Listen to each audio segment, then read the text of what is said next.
Hi everyone. చామ fry ఎలా చేసుకోవాలో వీడియోలో చూద్దాం. చామను నీట్గా కడుక్కొని కుక్కర్లో నీరు పోసి అందులో ఉప్పు కూడా వేసుకొని చామకు సరిపోయినంత ఉప్పు ఫుల్గా ఇందులో వేసుకోవాలి.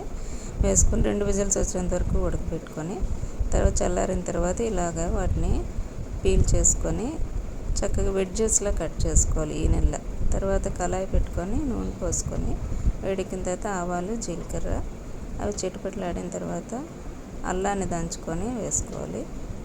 ఒక ఉల్లిపాయని మీడియం సైజు ఉల్లిపాయ దాన్ని ముక్కలుగా కట్ చేసుకొని అది కొంచెం వాము అది కూడా వేసుకుంటే చాలా బాగుంటుంది కూరకి.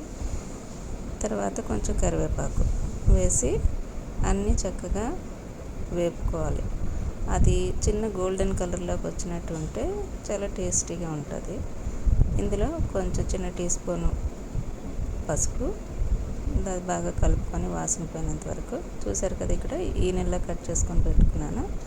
ఆ విధంగా కట్ చేసి ఉంచుకోవాలి. ఈ ఉల్లిపాయ మసాలాలోనే కారం ఒక 1.5 టీ స్పూను, 1 టీ స్పూను ధనియాల పొడి ఈ 2 వేసిన తర్వాత కలిపి కొంచెం నీరు పోసుకోవాలి. లేదంటే మసాలాలు మాడిపోయే అవకాశం ఉంటుంది. కొంతసేపట్లో నూనె ఊజౌట్ అవుద్ది, బయటకు వస్తుంది.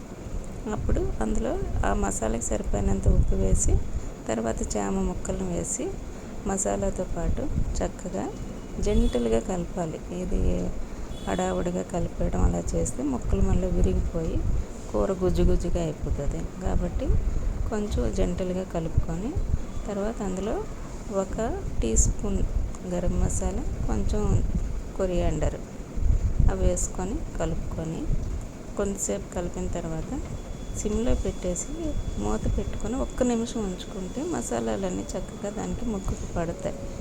ఆ పట్టిన తర్వాత మరొకసారి శుభ్రంగా కలిపి కిందనున్న దాన్ని కూడా స్క్రేప్ చేసుకుని మసాలా అన్నీ కలుపుకుంటే బాగుంటుంది. చూస్తే ముక్క కూడా ఫుల్గా ఉడికిపోయింది. దానికి సర్వ్ చేసుకోవడం గిన్నెలో.